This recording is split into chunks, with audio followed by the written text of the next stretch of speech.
Hello my dear students.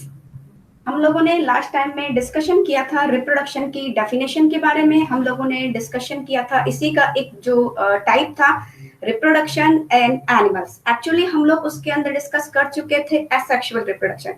आज का जो हमारा टॉपिक है वो टॉपिक है asexual reproduction in plants. Actually में एसेक्सुअल रिप्रोडक्शन इन प्लांट्स जो टॉपिक है ये थोड़ा बहुत अपना जो एनिमल वाला जो रिप्रोडक्शन है उसी से थोड़ा बहुत क्या है सिमिलर है। बस इसके अंदर थोड़े बहुत जो डिफरेंसेस है आज हम उसका एक्सप्लेनेशन करेंगे। तो आप लोग प्लीज देखिए, इसके एसेक्सुअल रिप्रोडक्शन के 4 पार्ट्स है। There are 4 parts of asexual reproduction in plants.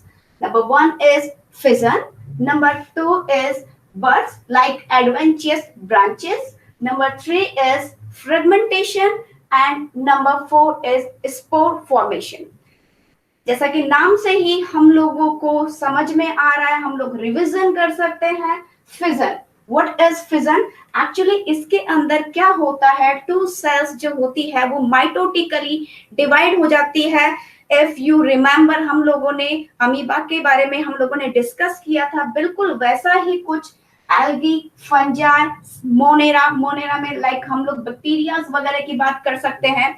इसके अंदर माइटोटिकली वो डिवाइड हो जाते हैं एंड जो ऑफस्प्रिंग होता है, न्यू ऑर्गेनिज्म होता है, वो बिल्कुल इक्वल होता है किसके? अपने पेरेंट के। ओके, सेकंड वाला जो पार्ट है दैट इज बड्स और एडवेंचियस ब्रांचेस। आप लोगों ने देखा होगा, हम लोग कुछ इसमें एग्जांपल है फंगस और यीस्ट। आप लोगों ने देखा होगा एक्चुअली में इसके अंदर क्या होता है, बड्स लाइक इसके अंदर कुछ बर्ड्स जो है इसमें फॉर्म होने लग जाती है। वो क्या करती है, धीरे धीरे धीरे धीरे ग्रो करती है। और वो जब ग्रो करती है तो एक मैच्योरिटी आने के बाद में वो अपनी पेरेंटल बॉडी से क्या हो जाती है, डिटैच जाती है। एक्चुअली में इसमें क्या होता है, इसमें माइटोटिकली डिवीजन हुआ, इसमें इक्वल और अनइक्वल दोनों चीज हो सकती है फिजन के अंदर। बट हम लोग बात अगर करते हैं बर्ड्स की एडवेंचियस ब्रांचेस की, तो इसके अंदर ये रिजल्ट होता है किसका? अनइक्वल डिवीजन का। Okay, then next type is fragmentation. Fragmentation देखिए वही चीज है, वर्ड्स पे जाइए। Fragmentation, to break down actually में बाय वेजिटेटिव थैलस और हाइपी। What is thallus? हम लोगों ने 11th क्लास के अंदर भी डिस्कस किया था। एक्चुअली में इसमें कुछ प्लांट्स वगैरह ऐसे होते हैं जो कि रूट, शूट और लीव्स के अंदर डिवाइड नहीं होते। ये एक तरह से सैक लाइक स्ट्रक्चर होता है जिसको कि हम लोग थैलस कहते हैं। और ये क्या होते हैं, हाइपी यानी कि कुछ थ्रेड लाइक स्ट्रक्चर्स। ओके, ये क्या करते हैं, इसका कोई भी पार्ट आप लोगों ने फंजाई वगैरह देखा होगा। फंजाई में जो व्हाइट व्हाइट से जो थ्रेड्स वगैरह होते हैं, अगर आप उनको ब्रेक डाउन कर देते हो, हम लोगों ने पिकल वगैरह में देखा है। ओके, तो इनके अंदर अगर हम उसको ब्रेक डाउन कर देते हैं तो each part will be grow and form a new organism. Okay, तो ऑर्गेनिज्म कौन सा है? प्लांट्स का। तो वो उससे डिटैच हो जाते हैं, वो ब्रेक डाउन हो जाते हैं और वो क्या करते हैं, एक नया पार्ट बना देते हैं, एक नया ऑर्गेनिज्म बना देते हैं।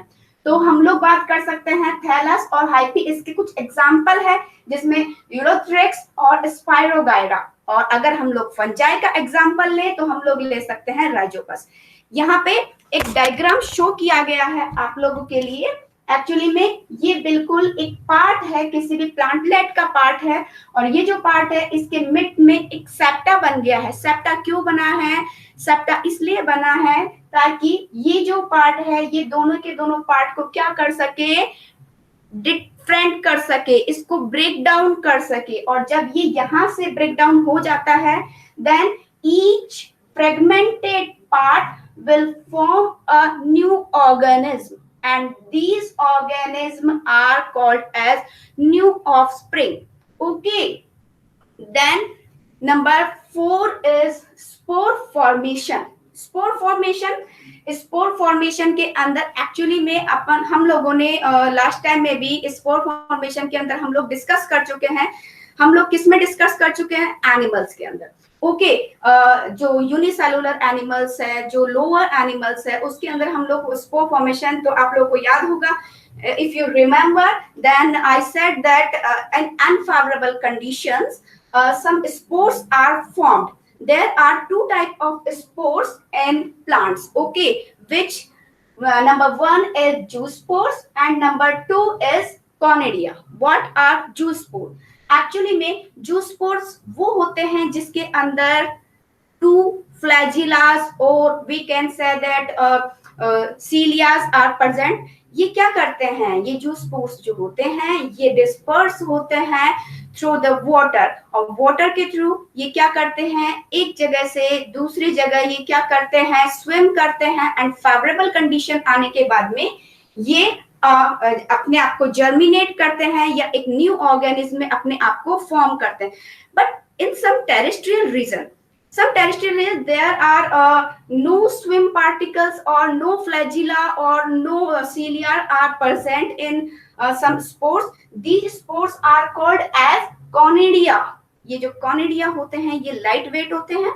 इनके देखिए यहाँ पे मैंने कुछ कॉनिडियाज वगैरह बना करके रख रखे हैं. कॉनिडियाज इस टाइप के होते हैं, ये बहुत लाइट वेट होते हैं और इसके चारों तरफ एक तरह से हम लोग कह सकते हैं कि सिस्ट होती है या फिर एक कोटिंग होती है, और ये जो कोटिंग होती है ये क्या करती है, इसको अनफेवरेबल कंडीशन के अंदर भी इनको बनाए रखती है. जब फेवरेबल कंडीशंस वगैरह आती है देन ये जर्मिनेट हो जाते हैं, और जर्मिनेट होने के बाद में एक न्यू ऑर्गेनिज्म को फॉर्म करते हैं. तो अगर हम लोग बात करते हैं जूस्पोर में तो एक एग्जांपल ले सकते हैं क्लेमाइडोमोनास, एंड अगर हम लोग कॉनिडिया में अगर हम लोग करते हैं तो हम लोग एग्जांपल ले सकते हैं किसका, पेनिसिलियम का. Okay, sporangium. What is sporangium? Actually में sporangium are part of any plantlet that bears spores. Okay, तो spores इनके ऊपर कुछ डिफरेंट टाइप के स्पोर्स भी हो सकते हैं और सेम टाइप के स्पोर्स भी हो सकते हैं. तो हम लोग कह सकते हैं जो सेम स्पोर है वो होमो होंगे और जो डिफरेंट टाइप के स्पोर्स है वो हेट्रोस्पोर्स होंगे. तो हेट्रोस्पोर्स में हम लोग ले सकते हैं megasporangia and microsporangia. Okay, these are two type of spores are present in sporangium. Okay, this is our topic, and after that we will end this meeting. Okay, bye bye.